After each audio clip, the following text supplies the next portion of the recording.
Hello friends, இந்த video வந்து பார்த்திங்கன்னா ஒரு சின்ன அப்டேட் கொடுக்கறதுக்கோசரம் தான் இந்த வீடியோ மேக் பண்ணலாம்னு நினச்சேன். பட் என்னன்னா அதை தாண்டி வந்து பார்த்திங்கன்னா ஒரு சின்னதாக உங்கள்கிட்ட ஒரு இதுக்கு சொல்லணும் தான். என்னன்னா நிறைய பேர் வந்து பார்த்திங்கன்னா ப்ரோ இது மாதிரி நான் மௌலி வளர்த்தலான்னு இருக்க ப்ரோ, கப்பி வளர்த்துற ப்ரோ, கூட என்ன ப்ரோ ஆட் பண்ணலான்னு சொல்லிட்டு எனக்கு பர்சனலாக கேட்டாங்க. அதுக்கு வந்து கூட வந்து நீங்கள் ஸ்வாட்டில் வளர்த்தலாங்க. பட் என்ன ஸ்வாட்டில் இப்போதைக்கு என்கிட்ட இல்லை. அது கூட வந்து பார்த்திங்கன்னா பிளாட்டி விடலாம்.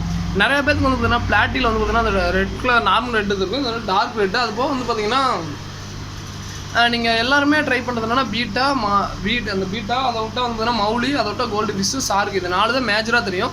அதை தாண்டி ஒரு ஃபிஷ் வளர்த்தணும் அப்படின்னு நினச்சிங்கன்னா பிளாட்டி ட்ரை பண்ணுங்கள். பிளாட்டி ஸ்வாட்டைல் நல்லாயிருக்கும்.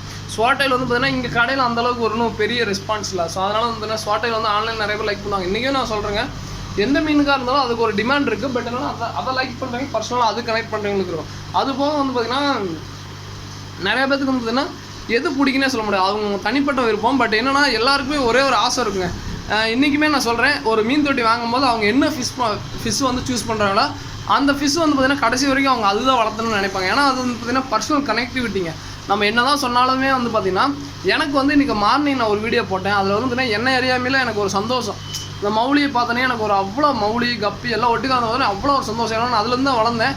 எனக்கு எவ்வளோ காஸ்ட்லியான மீனை பார்த்துட்டேன், எவ்வளோ இது பார்த்துட்டேன், எவ்வளோ மீனுங்களை லைன்லாம் நிறையா பண்ணிட்டேன். ஏன்னா எக்ஸாட்டிக் நார்மலாக எல்லாமே பார்த்துட்டேன். பட் எனக்கு அதில் கிடைக்கிற சந்தோஷத்தோட இந்த நேற்றுக்கு ஒரு கிடச்சது, இன்றைக்கி காலையில் கிடச்ச சந்தோஷம் மாதிரி எனக்கு எப்பயுமே இல்லைங்க.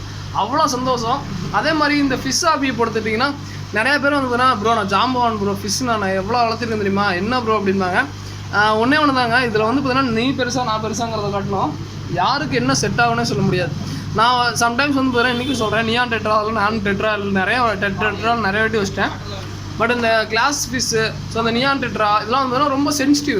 சில மீன்லாம் வந்து பார்த்திங்கன்னா கவரில் கொண்டு போகிறதுக்குள்ளே வந்து கவரை வலையை பிடிச்சாவே வந்து மண்டையை போட்டுரும். இந்த நியான் டெட்ரா ரொம்ப ஒஸ்ட்டுங்க, அதெல்லாம் ரொம்ப சென்சிட்டிவ். அதெல்லாம் வந்து நம்ம வளர்த்துறதே கஷ்டமாக இருக்கும். அதே மாதிரி அவங்கவுங்களுக்கு தனிப்பட்ட ஒரு விருப்பம் இருக்கும். பட் என்னென்னா பேசிக்காக எல்லாருமே வந்து பார்த்திங்கன்னா ட்ரை பண்ணுறது என்னென்னா மௌலி, கோல்டு ஃபிஷ்ஷு. ஸோ இந்த ரெண்டுமே வந்து பார்த்திங்கன்னா என்ன ரீசனால் இறங்குது அதை ஃபஸ்ட்டு தெரிஞ்சுக்கோங்க. கோல்டு ஃபிஷ் வந்து பார்த்திங்கன்னா தண்ணியை வந்து ஈஸியாக கலங்கல்படுத்திடுங்க. அது வந்து பார்த்திங்கன்னா நீங்கள் இன்றைக்கி தான் தண்ணி மாற்றினீங்கன்னா உடனே வந்து தண்ணியை கலங்கல்படுத்துங்க. ஏன்னா கவினை ஸோ கவின் வந்துட்டா அப்படி பேக் டு கவின். ஸோ நேற்றுக்கா கொஞ்சம் இது வெளியே போயிட்டான். இது பாருங்கள், கோல்டு ஃபிஷ் பாருங்களேன். ஒரு மீன் ஏன் இறக்குதுன்னு ஃபஸ்ட்டு தெரிஞ்சுக்கோங்க. கோல்டு ஃபிஷ் வந்து பார்த்திங்கன்னா என்ன பண்ணுன்னா ரொம்ப வருஷம் தண்ணி வந்து ரொம்ப கலங்கல்படுத்தும். ஸோ அதனாலே தண்ணி வந்து பார்த்திங்கன்னா கலங்கலாகப்போ என்னவோ ஆட்டோமேட்டிக்காக வந்து பார்த்திங்கன்னா ஃபிஷ் வந்து வீக் ஆகிடும். ஸோ ஃபிஷ் வீக் ஆகும்போது தண்ணி வந்து பார்த்திங்கன்னா சுவாசிக்க முடியாமல் மீன் இறக்கும். இதுதான் வந்து பார்த்திங்கன்னா கோல்டு ஃபிஷ் நடக்கிற ஒரு பேசிக்கான எரர். இன்னொன்று வந்து பார்த்திங்கன்னா மௌலி.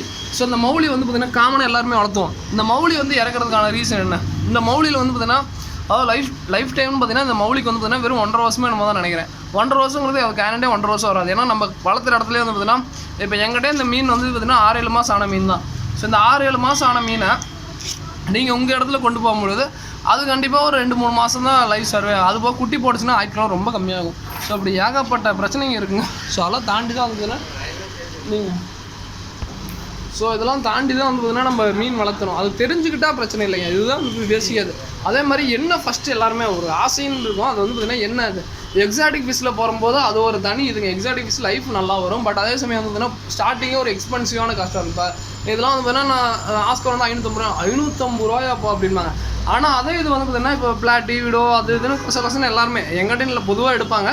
அது வந்து 500 ரூபா 1000 செத்து போச்சா திருப்பி ஒரு 500 ரூபாய்க்கு செத்து போச்சா திருப்பி ஒரு 500 ரூபாய்க்கு. அதுக்கப்புறம் நான் சொல்லுவேன், ப்ரோ உங்களுக்கு செட் ஆகலையாட்டுக்கு எக்ஸாட்டிக் போங்க அப்படின்னு. ஆமாப்பா தம்பி நீ சொன்னப்பா கரெக்டுப்பா, சூப்பராக செட் ஆகிடுச்சு பாஸ்கர் அப்படின்பாங்க.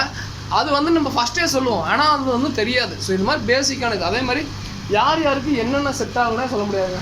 எக்ஸாட்டிக் இது நார்மல் இது, ஸோ இந்த மாதிரி நிறையா இருக்குங்க. என்னென்னா இன்றைக்கி சொல்கிறேங்க, எனக்கு வந்து பர்சனலாக சாருக்கு செட்டே ஆகாது. ஆனால் வந்து பார்த்திங்கன்னா எங்கிட்ட வாங்குற கஸ்டமருக்காகட்டும் எல்லாரும் சாருக்கு செட் ஆகும். சாருக்கு வந்து பேசிக்காக எல்லாரும் செட் ஆகக்கூடியதான். பட் எனக்கு பர்சனலாக செட் ஆகுது.